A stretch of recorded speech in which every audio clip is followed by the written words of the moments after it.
تخيل معايا كده انك رايح تشتري عربيه، اغلى عربيه حرفيا موجوده في المكان، وتيجي تدورها تلاقيها ما بتنطقش او بتمشي بيك وتبطل في نص الطريق. هو ده بالظبط وبدون اي مبالغه احساس اي مشجع ريال مدريد وهو بيقفل موسم 2025 2026. لو رجعنا بالزمن كام شهر بس لورا، تحديدا الصيف اللي فات، المشهد كان كفيل يخلي اي فرقه في اوروبا تترعب. امبابي خلاص جه، واقف جنبه فينيسيوس وبلينجهام. السوشيال ميديا وقتها كانت بتعامل مع ريال مدريد على انه ختم اللعبه، وان ال10 سنين الجايين دول بتوعهم ومفيش فرقه هتقدر تقف قدام الجلاكتيكوس الجديد. السكواد ده كان المفروض ينزل الملعب يهين اي حد، بس الكره اسيا لدرجه انها خلت نفس السكواد ده ونفس الاسماء المرعبه دي تدينا واحد من اكبر المواسم المحبطه في تاريخ النادي. انك توصل لشهر 4 وانت بره الحسبه في الدوري، وكمان تخرج من الابطال، وفوق كل ده تخرج من الكسبه فضيحه. دلوقتي انا عارف ومقدر جدا كميه الغضب اللي جواك كمدريدي، اصل الوجع الحقيقي مش انك تخسر بطوله، الوجع انك تتفرج على فرقتك وهي بتفقد القرعه بتاعتها، بتفقد شخصيه الريمونتادا، بتبان عشوائيه ومستسلمه جوه الملعب. كل الناس كانوا حاطين امل على تشابي الونسو، المهندس بقى اللي هيعمل سيستم تكتيكي يخلي النجوم دي ما بتغلطش. بس الحقيقه ان السيستم ده دخل في حته سد اسمها الايجو، والتكتيك خسر المعركه قدام النجوم. ولما بيريز حاول ينقذ ما يمكن انقاذه ويلعب على العاطفه ويجيب اربلو عشان يلم الفرقه، المركب غرقت اسرع وبقوا بيلعبوا الكوره حرفيا ملهاش اي ملامح. عشان كده احنا في فيديو النهارده مش جايين نندب الحظ، النهارده احنا هنجيب كرسي ونقعد على الترابيزه سوا ونفرش ورق ريال مدريد كله قدامنا، وهنبني ريال مدريد 2027. عشان نفهم اللي بيحصل في مدريد دلوقتي لازم نرجع لنقطه الصفر. الصيف اللي فات لما اداره ريال مدريد اعلنت التعاقد مع تشابي الونسو، ناس كتير شافت ان خلاص دي الضربه القاضيه لاي منافس. المتابع العادي والمحلل الكروي كانوا باصين لالونسو على انه المهندس اللي هيستلم حته ارض والمفروض يبني عليها اعظم قصر في اوروبا. الونسو دخل وهو شايل معاه كتالوج النجاح بتاعه في ليفركوزن، عقليه تكتيكيه جباره واسلوب لعب بيخلي الفريق كله يتحرك كانه كتله واحده ما بتغلطش. بس اللي حصل جوه اوضه اللبس ما كانتش مجرد ازمه وهتعدي، دي كانت خناقه فلسفيه قسمت الشارع الكروي والمحللين لنصين.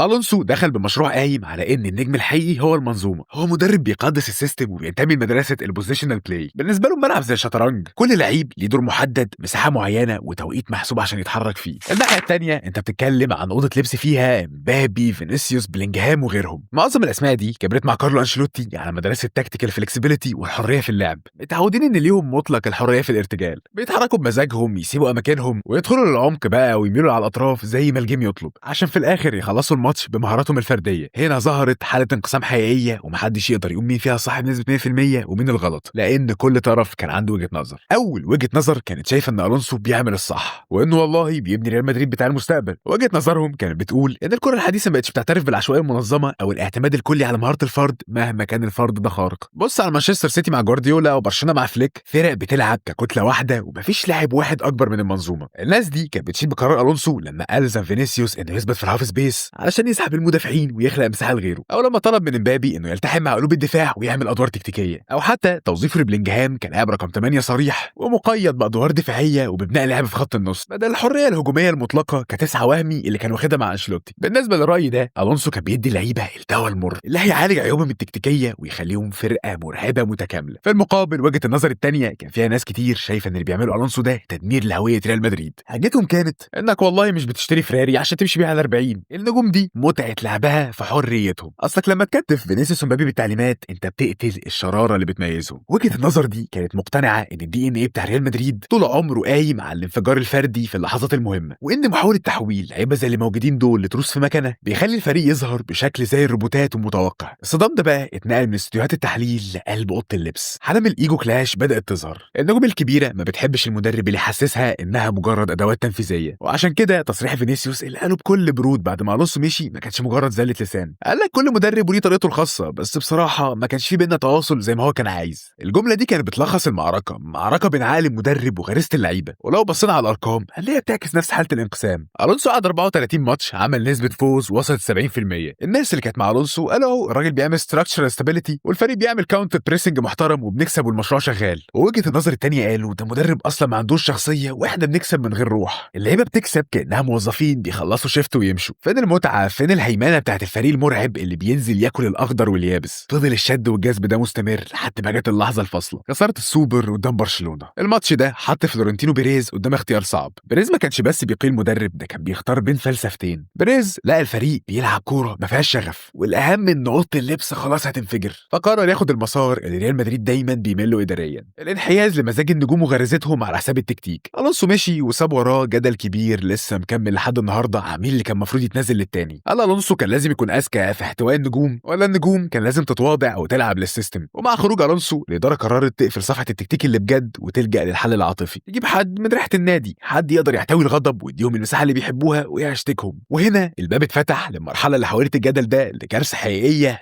فترة ألفارو أربيلوا. زي ما قلنا الحل دايما في المواقف دي بيبتسم في وش ولاد النادي. بريس باص لا أربيلوا بيعمل شغل عالي مع الكاستية، راجل مدريدي مش بتاع مشاكل، والأهم ما عندوش الإيجو التكتيكي اللي هيخليه يشد مع النجوم. أربيلوا جه بمهمة واضحة ومحددة، أنت راجل المرحلة. الإدارة كانت بتدور على الراجل اللي يدخل أوضة اللبس يطبطب على النجوم، يفك قيود التكتيكية، ويرجع مساحة الإبداع الفردي اللي اللعيبة كانت بتطالب بيها، عشان المفروض الفرقة ترجع تلعب وهي مبسوطة. بس اللي حصل أثبت إن الكرة الحديثة ما بتعترفش بالفايبس والمزاج العالي لوحدهم. أنت شلت السيستم بتاع ألونسو تمام، اديت النجوم الحريه المطلقه اللي كانوا بيحاربوا عشانها عظيم. طيب النتيجه ايه بقى؟ النتيجه كانت اكبر عمليه سقوط حر في تاريخ ريال مدريد. المشكله التكتيكيه ظهرت بسرعه جدا، اصلك لما تدي حريه زياده عن اللزوم لخط هجوم فيه مبابي وفينيسيوس الكارثه بتبقى حتميه. اللعيبه دي بتميل بالفطره لنفس المساحات، فجاه بقينا بنشوف الخريطه الحراريه للفريق عباره عن زحمه ناحيه الشمال. مبابي وفينيسيوس بيدوسوا على رجل بعض حرفيا، مفيش اي خلق مساحات سليم في الملعب. بلينجهام اللي الونسو كان بيحاول يعلمه الانضباط في نص الملعب رجع تاني يحاول يلعب دور البطل المنقذ، فبقى بيسيب مركزه ويطير قدام. النتيجه ان نص ملعب ريال مدريد بقى عباره عن حفره فاضيه، مفيش لعيب زي توني كروس يقف على الكره ويتحكم في رتم الماتش، وغير طبعا ان مفيش هيكل دفاعي يحمي الفرقه في التحولات. الفريق كله بقى معزول عن بعضه ومفيش بينهم اي لغه حوار جوه الملعب. وهنا النتائج بدات تعكس ده بشكل ملحوظ. الضربه الاولى كانت فضيحه كاس ملك اسبانيا قدام الباسيتي. الماتش ده كان الاثبات ان المهاره الفرديه من غير سيستم بتعجز قدام اللو بلوك. ريال مدريد ماسك الكوره بنسبه 80% مع الاستحواذ بس مفيش اي شكل هجومي واضح لضرب التكتل ده. ولما الباسيتي خطف جون النجوم اللي كانت بتطلب الحريه وقفت تتفرج على بعض مش عارفه تعمل ايه. خروج مهين اثبت ان الحريه بدون خطه هي مجرد عشوائيه. الضربه الثانيه واللي كانت الصدمه هي رحله أربيلوا في دوري ابطال اوروبا، البطوله اللي هي ملعب ريال مدريد. بس المؤشرات كلها كانت بتقول ان الفرقه دي هتقع قدام اول اختبار حقيقي. ولما جه الاختبار ده في ربع النهائي قدام بايرن ميونخ المنظومه كلها انهارت. البايرن نزل الماتش وهو دارس ان ريال مدريد بيلعب من غير خط نص بيعرف يخرج بالكوره، فطبقوا الهاي بريسنج على لوب الدفاع، وأربيلوا واقف على الخط ما عندوش اي ميكانيزم للبيلد اب. احصائيات الماتشين قدام البايرن كانت مرعبه. نسبه التمرير في الثلث الدفاعي لريال مدريد نزلت لارقام كارثيه بسبب خساره الكره بسرعه. خط النص طاير قدام مستني الكوره، والمدافعين مش عارفين اصلا يطلعوا بالكوره، فبيضطروا يلعبوا كره طويله عشوائيه للمهاجمين اللي كانوا دايما معزولين. المسافات بين خطوط ريال مدريد كانت واسعه جدا لدرجه ان لعيبه البايرن كانوا بيستلموا الكره في الهاف سبيسز بكل اريحيه. الخروج قدام البايرن ما كانش مفاجاه، ده كان النتيجه الطبيعيه لفرقه بتلعب بعشوائيه ما فيش بينهم اي حاجه تربطهم. ومع وصلنا شهر 4 كانت الكارثه كملت بضياع الدوري كلينيكيه. نسبه فوز أربيلوا نزلت ل 61%، والنسبه دي اسوأ من تشابي الونسو اللي الاداره اصلا مشيته عشان سوء النتائج. ريال مدريد خسر 13 نقطه في 14 ماتش بس في الدوري. الفريق بقى بيخسر نقط بطريقه غريبه قدام فرق المفروض انه يخلص عليها بدري بدري. بس المشكله ما كانتش في التكتيك او الارقام، المشكله كانت في فقدان شخصيه ريال مدريد، شخصيه البطل اللي ما بتستسلمش دي. الريمونتادا اللي كانت السلاح النفسي الاقوى لريال مدريد ما بقتش موجوده. ريال مدريد لو كان خسران 2-0 زمان في الدقيقه 85 الفريق الثاني بيكون مرعوب. مع أربيلوا لو مدريد اتاخر في الدقيقه 20 تحس ان اللعيبه اصلا استسلمت ذهنيا. الدكه بقت ميته، حاله اللعيبه في الملعب عباره عن احباط ودايما عندهم احساس بالعجز. أربيلوا ما كانش مدرب وحش، هو ببساطه جاله نزيف داخلي فقرر يحط عليه بلاستر. الاداره جابته عشان يسكن الالم مش عشان يعالج المرض. النجوم اللي حاربت السيستم عشان تاخد حريتها اكتشفت متاخر جدا ان الحريه دي هي اللي بنت لهم السجن اللي هم فيه دلوقتي. السقوط ده خلانا كلنا عامه نقف ونسال سؤال، طالما الونسو التكتيكي فشل وأربيلوا بقلب الام ده فشل، هل المشكله اصلا كانت في المدرب ولا المشكله الاكبر في الاداره وفي القرش الكبير اللي بنى السكواد ده من الاول؟ بصوا لو قعدنا نحلل السقوط ده ورمينا اللوم كله على تشابي الونسو انه ديكتاتور تكتيكي او مثلا على أربيلوا انه عشوائي هنبقى بندفن راسنا في الرمل. 90% من مشجعين ريال مدريد السنه دي كانوا بيقولوا ان المدربين كانوا بيحاولوا يسوقوا مركب في الصحراء. فالمتهم الاول في الكارثه دي مش على الخط، المتهم ده قاعد في الماسوره وهو فيورنتينو بيريز، والاداره اللي طبقت اسوأ عمليه سكواد بيلدينج ممكن تشوفها الفرقه بتنافس في التوب ليفل. اداره ريال مدريد في صيف 24 و25 اتصرفت كانها بتلعب كارير مود. فلسفتهم كانت واضحه، هات اغلى نجوم في السوق حطهم في الملعب وهم هيتصرفوا. بس الكره في الحقيقه مش بتتلعب كده، الكره بتتلعب ببروفايلات بتكمل بعض مش نجوم بتلغي بعض. تعال نفصل الحوار ده واحده واحده. اول حاجه بيريز جاب كيليان امبابي وقتها اعظم موهبه هجوميه في العالم وحطه في نفس الملعب مع فينيسيوس جونيور ومعاهم رودريجو. المشكله البديهيه اللي اي حد ممكن يشوفها مش شرط مدرب ان الثلاثه بيلعبوا ناحيه الشمال. حتى لو قلت برضه ان امبابي ممكن يلعب راس حربه عادي، بس استلم نقطه قوته انه يحب يستلم الكره ناحيه الشمال وهي نفس قوه فينيسيوس جونيور. فطبعا بقيت خط هجوم مش متوازن، الناحيه اليمين شبه مشلوله والناحيه الشمال فيها خناقه على المساحه. المدافعين في اوروبا بقوا بيعملوا اوفرلود ناحيه الشمال وبقى بيسيبوا الناحيه اليمين فاضيه شخصيه لانهم عارفين ان الخطر كله هيجي من مكان واحد. فانت كده ما جمعتش قوه امبابي وفينيسيوس، انت خليتهم يقتلوا مساحات بعض حتى لو امبابي كان في القلب. تاني حاجه، لما توني كروس اعتزل في 24 الاداره اتعاملت مع الموضوع كانه عادي، يعني لعب ومشي وما فكرتش تجيب بديل بنفس البروفايل. بريز كان مقتنع ان خط نص فيه فالفيردي وتشاوميني وكامافينجا كفايه جدا. قبل ما تقول ريال مع اخر فتره كان عندك كارثه تكتيكيه بكل المقاييس. انت عندك خط نص مليان قوه بدنيه وجري، بس ما عندكش عقل، ما عندكش اللاعب اللي يظبط لك الايقاع ده. الفريق فقد البلاي ميكر المتاخر وبقى الخروج بالكوره عباره عن معاناه. غياب كروس اكبر بلينجهام انه يسيب مناطق الخطوره وينزل يستلم من تحت، فمدريد خسر اقوى سلاح عند بلينجهام هو انه يبقى التسعه الوهمي. بس استنى كده، الكارثه ما وقفتش عند الخطط والكلام ده. اللي بيحصل الساعات دي في مدريد بيثبت ان ريال مدريد بيتحرق فعليا من جوه. التسريبات اللي طالعه دلوقتي بتقول اننا مش قدام مجرد هبوط مستوى، احنا قدام حرب اهليه بتحصل. الصحافه الاسبانيه وبالذات ماركا ورامون الفاريز بيتكلموا عن خناقه كبيره حصلت بين تشاوميني وفالفيردي. انت متخيل ان اتنين من اهم اعمده الفريق ماسكين في خناقه بعض بالشكل ده؟ ومش بس كده، انتوا عارفين ان اهالي اللعيبه واحد انجليزي والتاني اسباني كلموا بيريز شخصيا يطلبوا دقايق لعب. انت متخيل حجم التسيب الاداري؟ النادي اللي كان بيمشي بالمسطره مع بيريز بقى اهالي اللعيبه بيتوسطوا فيه. اضيف على ده القنبله الموقوته اللي اسمها مبابي. الكلام دلوقتي ان اوضه اللبس بقتش طايقه وجوده، وده يرجعنا لنقطه التليس. اصل لما تجيب نجم يرخم عند جون في مساحاتهم وتديله امتيازات اكتر منهم، لازم النتيجه تكون ان الكل ما يتوهوش. والخبر اللي يختم القرف اللي بيحصل دلوقتي هو خبر ضرب كاريرس بالقلم على وشه في وسط تدريبات الفريق. اهانه صعبه الصراحه، ما ينفعش تحصل في نادي زي مدريد. الخلاصه يعني بتاعت الحوار ده، بيريز بنى وحش كاسر بس وحش مشوه كرويا. تهميش فكره التوازن التكتيكي عشان خاطر تجميع النجوم هو اللي دمر موسم ريال مدريد. الاداره خلت مهمه اي مدرب عامه تبقى صعبه. هاي الكره خطيره، موريكي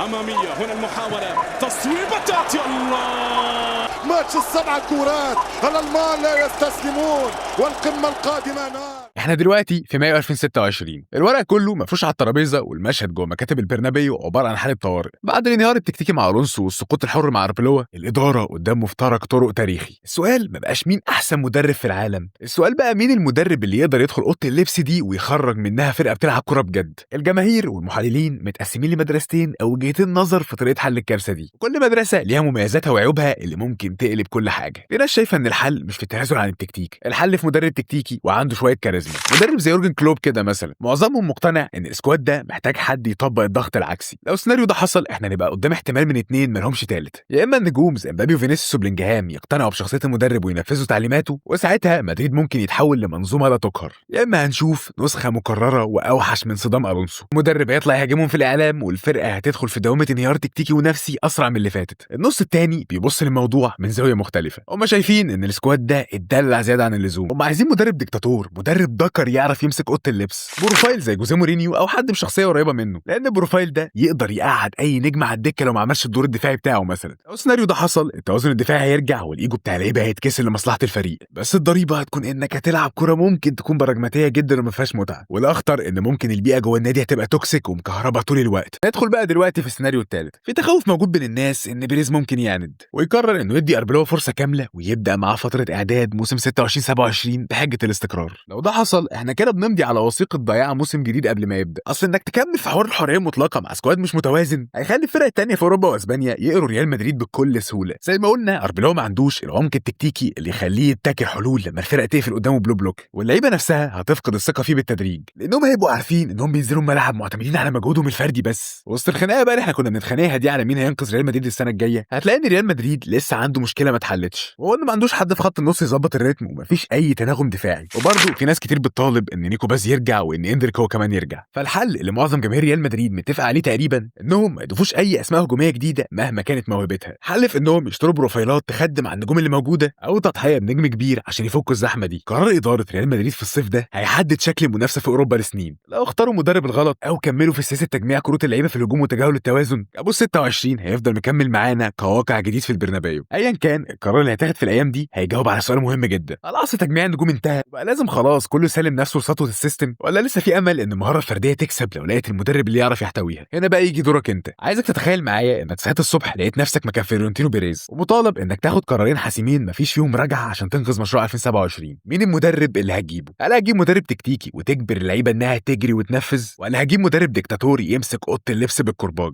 ولا عندك ستايل ثالث بروفايل ويقدر يحل المعادله دي؟ القرار الثاني بقى عشان توزن الفرقه وتفك زحمه الهجوم اللي دمرت التكتيك لازم تبيع سوبر ستار الصيف ده عشان توفر سيوله وتبني خط نص ودفاع حقيقي، هتضحي بمين، امبابي ولا فينيسيوس؟ فانا مستني اقرا تحليلاتكم واراكم تحت في الكومنتات. وبس كده، ده كان فيديو عن ايه اللي هيحصل ريال مدريد في 2027. ففي الاخر ما تنساش تعمل لايك وسبسكرايب والحاجات الحلوه دي، ويلا سلام.